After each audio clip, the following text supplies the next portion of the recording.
हमारे बुलेटिन की शुरुआत करते हैं। दिल्ली के राष्ट्रपति भवन में सीपी राधाकृष्णन ने शुक्रवार को उपराष्ट्रपति पद की शपथ ग्रहण ली।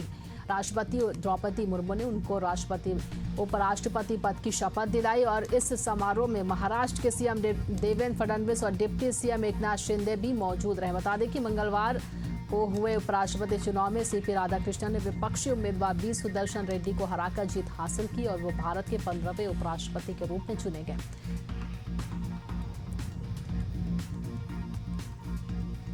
राष्ट्रपति द्रौपदी मुर्मू ने ये शपथ दिलाई। आपको बता दें कि राष्ट्रपति भवन में शपथ ग्रहण समारोह हुआ। राधाकृष्णन ने उपराष्ट्रपति पद की शपथ ली।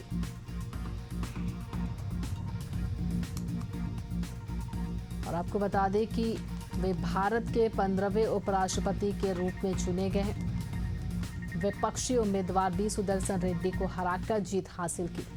तमिलनाडु के तिरुपपुर में 20 अक्टूबर 1957 को इनका जन्म हुआ। 1998-1999 कोयम्बटूर से लोकसभा सांसद रहे हैं सीपी राधाकृष्णन। बीजेपी तमिलनाडु इकाई के अध्यक्ष और प्रदेश सचिव भी रह चुके हैं सीपी राधाकृष्णन। और वहीं आपको बता दें कि 2007 में 93 दिन लंबी 19,000 किलोमीटर की रथ यात्रा भी इन्होंने निकाली। संसद की स्थायी समिति, कपड़ा मंत्रालय, स्टॉक एक्सचेंज घोटाले जांच समिति में ये सदस्य रहे हैं। 2004 में संयुक्त राष्ट्र महासभा को भारतीय प्रतिनिधिमंडल के हिस्से के रूप में भी संबोधित किया। कोयर बोर्ड अध्यक्ष में रहते हुए नारियल रेशा का निर्यात रिकॉर्ड स्तर पर भी इन्होंने पहुंचाया। वहीं आरएसएस से जुड़ाव, बीजेपी संगठन में लंबे समय तक सक्रिय भूमिका सीपी राधाकृष्णन ने निभाई। एनडीए ने उपराष्ट्रपति पद के लिए सीपी राधाकृष्णन को उम्मीदवार घोषित किया और वहीं सीपी राधाकृष्णन ने उपराष्ट्रपति पद की शपथ ली।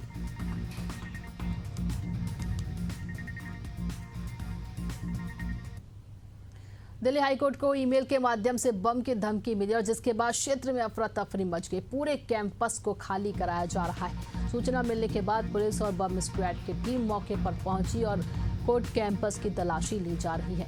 वहीं अब दिल्ली के बाद बॉम्बे हाईकोर्ट से भी बम की धमकी का मामला सामने आया है। वहां भी सुरक्षा बल की मौजूदगी में कोर्ट परिसर को खाली कराया जा रहा है और पुलिस लगातार वहां तलाशी ले रही है। कोर्ट परिसर को खाली कराया जा रहा है। बम स्क्वाड की टीम, पुलिस बल वहां पर मौके पर पहुंच चुकी है और तमाम जो तलाशी है वो जारी है। आपको बता दें कि ईमेल के माध्यम से दिल्ली हाई कोर्ट को बम उड़ाने की धमकी मिली, जिसके बाद सुरक्षा बल की मौजूदगी में कोर्ट परिसर को खाली कराया जा रहा है और वहीं अब इस पूरे मामले को लेकर पुलिस जांच पड़ताल में जुट गई है।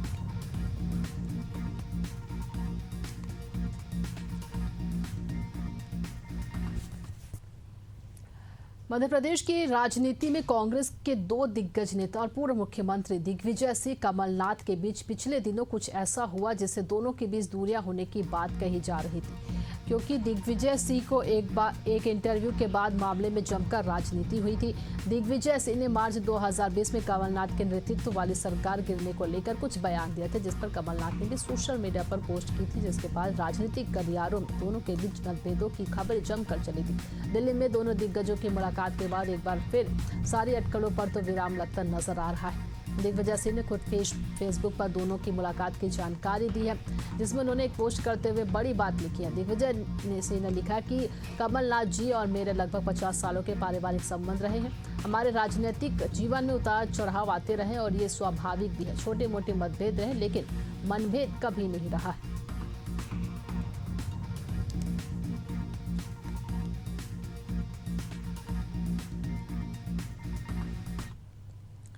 गुना में बीजेपी विधायक पन्ना लाल शाक्य ने एक कार्यक्रम के दौरान देश की सुरक्षा और भविष्य को लेकर बड़ा बयान दिया। उन्होंने कहा कि वे देश की रक्षा का केवल सेना की जिम्मेदारी न समझे, बल्कि नागरिक के रूप में भी सुरक्षा के प्रति संवेदनशील रहे। उन्होंने कहा कि यदि हर युवा सैन्य प्रशिक्षण लेगा तो भारत किसी भी परिस्थिति का मजबूती से सामना कर सकेगा। और वहीं 18 से 30 वर्षों के युवाओं को सेना की ट्रेनिंग दी जाएगी। पड़ोसी देशों में हुए तख्तापलट से सबक लेना चाहिए। बांग्लादेश में भी तख्तापलट हो गया। अफगानिस्तान की हालत भी बहुत खराब है, वहाँ भी ऐसे ही उलट पुलट हो गया। पाकिस्तान में तो आतंकवादियों की फौज पैदा हो रही है। और कल की बात है कि नेपाल भी बर्बाद कर दिया लोगों ने। सबकी निगाह केवल हिंदुस्तान के ऊपर बनी हुई है, केवल हिंदुस्तान के ऊपर। और अगर इस पर गौर नहीं की हमने और 18 से 30 वर्ष के लोग तैयार नहीं हुए तो याद रखना अभी अभी ऐसे कई घटनाक्रम हो गए कि अपने देश के अंदर भी गृह युद्ध छिड़ जाए। छिड़ना चाहिए, मैं वो उल्लेख नहीं करूंगा, सब लोग पढ़े लिखे हैं ना, तो उन बिंदुओं को आप खुद ही तलाश लेना। मध्य प्रदेश में कर्ज को लेकर सियासत तेज हो गई है। नेता प्रतिपक्ष उमन सिंघार ने सरकार को घेरते हुए कहा कि सरकार कर्ज ले रही है और ब्याज भर रही है। हमारे प्रदेश के लिए बड़ी दुखद खबर है। वहीं इस पर भाजपा के मीडिया प्रभारी आशीष अग्रवाल ने पलटवार करते हुए कहा कि कांग्रेस का बयान उसकी बौखलाहट को दर्शाता है। प्रदेश में जो कर्ज लिया जा रहा है वो मानक के अनुसार लिया जा रहा है। मध्य प्रदेश में प्रति व्यक्ति आय और GDP में लगातार बढ़ोतरी हो रही है। कर्ज ले रही है और मैं समझता हूँ कि 24-25 तक 27,000 करोड़ का ब्याज भर चुकी है। तो सरकार कर्ज ले रही है और ब्याज भर रही है। विकास के नाम पे आप समझ सकते हो कि प्रदेश में क्या स्थिति है। कई योजनाओं के अंदर पैसा नहीं है, कई जो मैंने विधानसभा में कही, तो मैं समझता हूँ कि सरकार कर्ज लेके ब्याज भर रही है और ये मैं समझता हूँ कि ये हमारे प्रदेश के लिए बड़ी दुखद स्थिति है और भारतीय जनता पार्टी को उसका नुकसान उठाना है। देखिए, ये कांग्रेसियों की बौखलाहट है। भारतीय जनता पार्टी के नेतृत्व में मध्य प्रदेश की आर्थिक स्थिति अन्य राज्यों से बहुत बेहतर है और तय मानकों के अंदर है।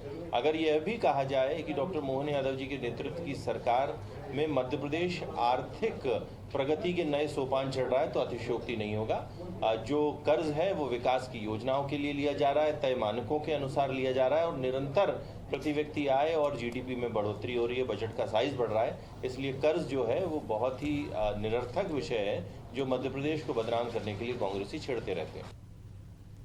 छत्तीसगढ़ में एक बार फिर से पारंपरिक खेलों और जनजातीय संस्कृति के महाकुंभ बस्तर ओलंपिक का आयोजन भव्य और उत्साह के साथ किया जाएगा। और इस संबंध में शुक्रवार को नवा रायपुर स्थित निवास कार्यालय में उप मुख्यमंत्री अरुण साव ने अधिकारियों के साथ तैयारियों की समीक्षा की और कहा कि इस बार बस्तर ओलंपिक पहले से भी अधिक व्यापक और आकर्षक होगा। इस आयोजन का उद्देश्य सिर्फ खेल नहीं बल्कि बस्तर अंचल के समृद्ध सांस्कृतिक विरासत, परंपरागत खेलों और जनजातीय युवाओं की प्रतिभा को मंच देना है।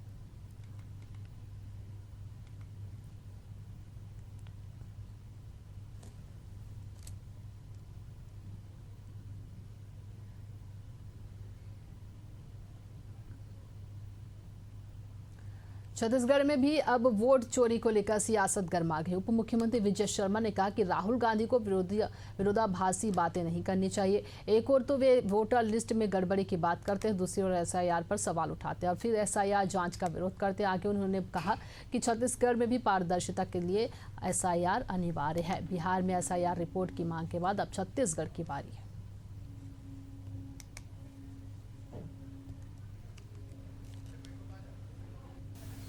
और मैं बहुत स्पष्टता से बार बार कह रहा हूं, राहुल गांधी जी को दो अलग अलग बातें नहीं करनी चाहिए जो विरोधाभासी।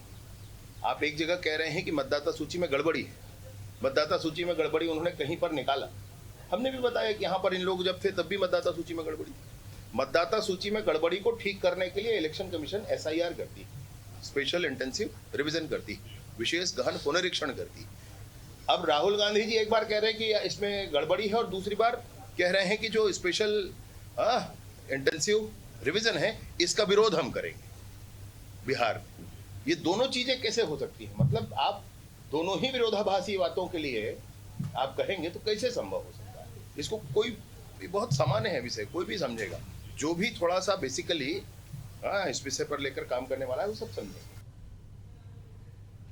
और अगली खबर बीजापुर से आपको बता रहे, जहां नक्सली मुठभेड़ में सुरक्षा बलों ने 2 नक्सलियों को ढेर किया है। हथियार के साथ दोनों नक्सली के शव बरामद किए गए हैं। दक्षिण पश्चिमी क्षेत्र में नक्सलियों की सूचना मिली थी।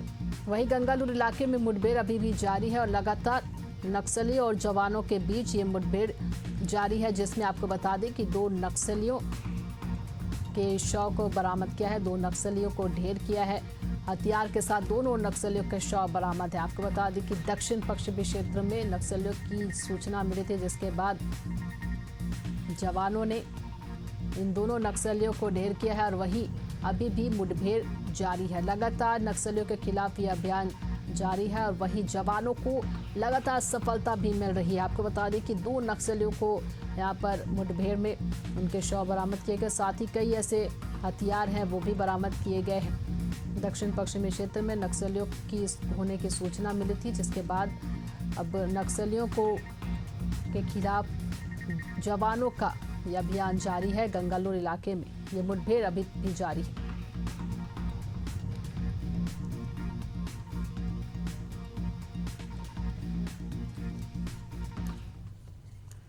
छत्तीसगढ़ हाईकोर्ट ने पूर्व आबकारी मंत्री कवासी लखमा की जमानत याचिका खारिज कर दी और कोर्ट ने कहा कि उन पर लगे आरोप गंभीर आर्थिक अपराध से जुड़े हैं। जांच अभी भी जारी है। अगर उन्हें जमानत दी जाती है, सबूतों से छेड़छाड़ और गवाहों को प्रभावित करने का खतरा है। मालूम हो कि कवासी लखमा को ईडी ने 15 जनवरी 2025 को गिरफ्तार किया था। जांच एजेंसियों का यह भी दावा है कि शराब सिंडिकेट से उन्हें हर महीने करीब 2 करोड़ रुपए मिलते थे और इस तरह कुल 72 करोड़ की अवैध कमाई हुई।